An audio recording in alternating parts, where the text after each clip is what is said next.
submitting that to the record. The second document that I want to submit to the record, for the record, I know we don't usually read these. This one's not readable. It's completely redacted. For the most part, the first 50 pages. This is actually the search warrant that was served on James O'Keefe for a diary that he had already given to the government 2 months before. And as it turns out, there were no indictments here, yet he still doesn't know why he was raided, and I think he deserves to know. So watch some of your Senate hearing yesterday when Senator Kennedy asked you, you've seen most of the files, who, if anyone, did Epstein traffic these women to besides himself? You've seen most of the files. Who, if anyone, did Epstein traffic these young women to besides himself? Himself. There is no credible information. None. If there were, I would bring the case yesterday that he trafficked to other individuals. And the information we have, again, is limited. So the answer is no one? For the information that we have. In the files? In the case file. You also said somewhere in the hearing and here today that the problem is that the case files are constrained by limited search warrants from 2006 to 2007, and that the non-prosecution agreement hamstrung future investigations. Those constraints only apply to Southern District of Florida. They do not apply to Southern District of New York, the location of the 2019 sex trafficking indictment, which produced many things, including a series of FD-302 documents. According to victims who cooperated with the FBI in that investigation, these documents in FBI possession, your possession, detail at least 20 men, including Mr. Jes Staley, CEO of Barclays Bank, who Jeffrey Epstein trafficked victims to, victims including minors, such as Virginia Roberts Giuffre, may she rest in peace. That list also includes at least 19 other individuals, one Hollywood producer worth a few $100 million, one royal prince, one high-profile individual in the music industry, one very prominent banker, one high-profile government official, one high-profile former politician, one owner of a car company in Italy, one rock star, one magician, at least 6 billionaires, including a billionaire from Canada. We know these people exist in the FBI files, the files that you control. I don't know exactly who they are, but the FBI does. Have you launched any investigations into any of these people, and have you seen these 302 documents? Sir, I have asked my FBI agents to review the entirety of the Epstein files and bring forth any credible information, and we're working with Congress not only to divulge that information and produce it to you, but any investigations that arise from any credible investigation will be brought. There have been no new materials brought to me launching a new indictment. So is the loophole here, or is it your assertion that these victims aren't credible, that the 302s maybe didn't produce credible statements that rise to a probable cause? It's not my assertion, sir. It's the assertion of two different United States attorneys' offices from 3 separate administrations who investigated those same materials in live time. Are the 302 documents in the FBI's possession? They reviewed all that, yes, sir. And so have you reviewed those 302 documents where the victims name the people who victimized them? If I personally know, but the FBI has. So how can you sit here and in front of the Senate and say there are no names? I said I named one today.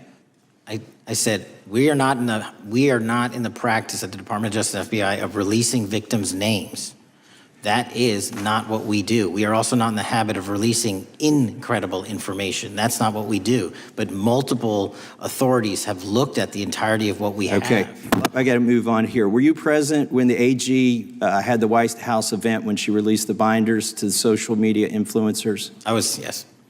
So if you're willing to meet with social media influencers who stood to benefit from the sensational and sad stories of these victims, will you meet with the victims as well? The FBI will meet with anyone who has new information. Will you personally meet with them? The FBI and the professionals who are handling the cases will. Were you instructed that it was important to release the documents to the Oversight Committee on the day of my introduction of the discharge petition to release these files? I don't know what day that was, so no. Well, they were released that day, and there were victims' names who weren't redacted because they were in such a rush, and the victims are not happy about that. Have you investigated any of the CIA connections? Have you seen the CIA file on Jeffrey Epstein? And if you wanted to see it, would they show it to you? Well, I can speak for the FBI, and that's presuming there's a CIA case file, and I've reviewed everything that the interagency, not I, the FBI, that was provided to us. Would you be willing to look at the CIA file on Jeffrey Epstein? If there is such a file, and if it has not already been turned over to the FBI will look at any new investigative leads. Have you made any progress on the pipe bomb investigation January 6th? And have you made any progress on the motive of the Las Vegas shooter? As to the first, it's an ongoing investigation, and we have made progress. As to the second, sir, I'll have to get back to you. All right, thank you. I yield back. Mr. Chairman, I have a October 15th, 2025, 3:22 p.m., room 2141, Rayburn House Office Building. The air itself seemed to crackle with the kind of tension that only appears when someone is about to detonate a bomb no one saw coming. C-SPAN cameras were locked in place, committee staffers were frozen at their laptops, and every member of the House Judiciary Committee, Republican and Democrat alike, sensed that something historic was about to happen. At the witness table sat FBI Director Kash Patel, immaculate navy suit, polished badge catching the television lights, projecting the calm bureaucratic confidence of a man who believed he was there for routine oversight questions about border security and domestic terrorism priorities. He had no idea that across from him, behind wire-rimmed glasses and the quiet demeanor of a libertarian engineer-turned-congressman, Thomas Massie was carrying 4 sheets of paper that would, in less than 4 minutes, shatter 2 decades of carefully constructed official narratives and force the highest law enforcement official in the United States into a silence so complete, so institutionally devastating, that it would be replayed millions of times before sunset. Massie opened his briefcase with the deliberate slowness of a surgeon laying out instruments. The first document he lifted was a declassified CIA-FBI liaison memorandum dated July 15, 2019. He held it high enough for every camera to capture the header and classification markings before reading the single sentence that would instantly trend worldwide. Epstein asset belongs to intelligence. Leave it alone. Not a suggestion. Not a note. A direct order from one intelligence agency to another to stand down on one of the most prolific child trafficking networks in American history because the perpetrator was considered an intelligence asset. The chamber audibly inhaled. Patel's practiced half-smile vanished. Massie didn't raise his voice. He simply let the document speak, the way a prosecutor lets a murder weapon do the talking. The second sheet was even more radioactive. A CIA operational calendar covering March through August 2019 showing 36 scheduled meetings between Jeffrey Epstein and Ehud Barak, former Prime Minister of Israel and former head of Israeli military intelligence. 36 meetings. Not casual drop-bys. Not fundraisers. Operational meetings between a convicted sex offender and one of the most powerful intelligence figures in the Middle East while Epstein was supposedly under investigation. Massie let the silence after that revelation settle like fallout. Committee members who had spent years dismissing conspiracy theories about foreign intelligence involvement suddenly found themselves staring at official CIA stationery that made those theories look like understatement. The third document was an FBI Counterintelligence Division warning dated June 3, 2019. Sent to field offices explicitly instructing agents to coordinate with CIA before taking any investigative action against anyone connected to Epstein's security detail because of CIA equities. In plain language, the Central Intelligence Agency had active operational interest in the people guarding a man who was trafficking children, and the FBI was ordered to clear any moves through Langley first. Victim protection was not mentioned once. Then came the hammer. Massie produced a redacted, but still devastating FD-302 summary dated September 12, 2019, compiled from victim interviews conducted after Epstein's controversial suicide.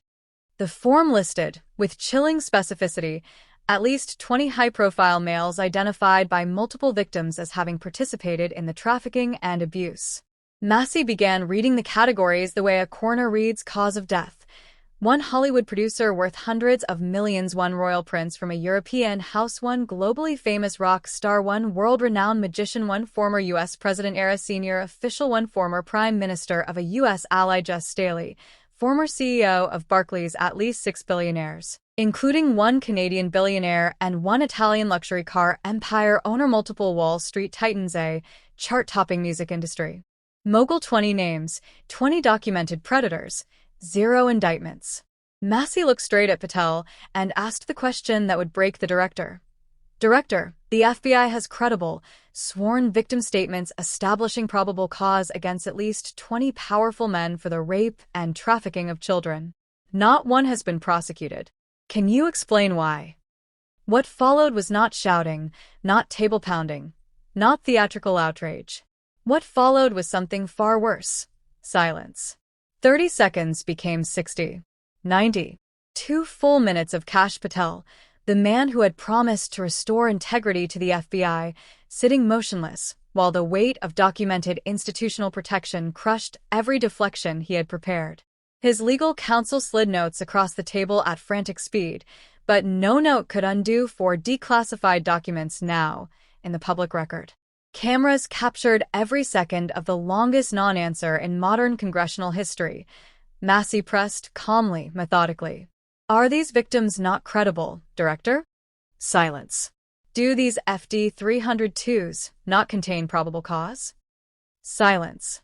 You found time to meet with social media influencers last month, but you cannot find time to meet with child trafficking victims whose abuse is documented in your own files? The comparison hung in the air like smoke. At 3 minutes and 30 seconds of unbroken silence, Chairman Jerry Nadler, visibly shaken, did something almost unprecedented. He recessed the hearing so the witness could consult counsel, an admission that normal parliamentary procedure had collided with an institutional crisis too large to contain. As members filed out, Massie closed his briefcase with the quiet satisfaction of a man who had just proven that sunlight, properly focused, remains the most powerful disinfectant known to democracy. Within an hour, the documents were everywhere. #Epstein asset shot to #1 worldwide. Former intelligence officials began lawyering up. Victims who had been dismissed for years suddenly found reporters returning their calls. And across the country, millions of ordinary Americans who had long suspected that conspiracy theory was just another word for truth the powerful don't want told, watched a congressman from Kentucky, armed with nothing more than 4 pieces of paper and an unwavering commitment to the truth, force the director of the Federal Bureau of Investigation into a silence that spoke louder than any confession ever could. Sometimes history doesn't turn on dramatic speeches or viral soundbites. Sometimes it turns on one man refusing to accept that's classified as an answer when children's lives were destroyed, on one congressman willing to sit in silence himself until the institution on the other side of the table had no choice but to do the same. October 15, 2025, will be remembered not as the day Thomas Massie shouted down the FBI, but as the day he quietly, systematically, and irrevocably proved that no network of power, no matter how vast or entrenched, can survive the moment when the documents finally see daylight and the cameras refuse to look away.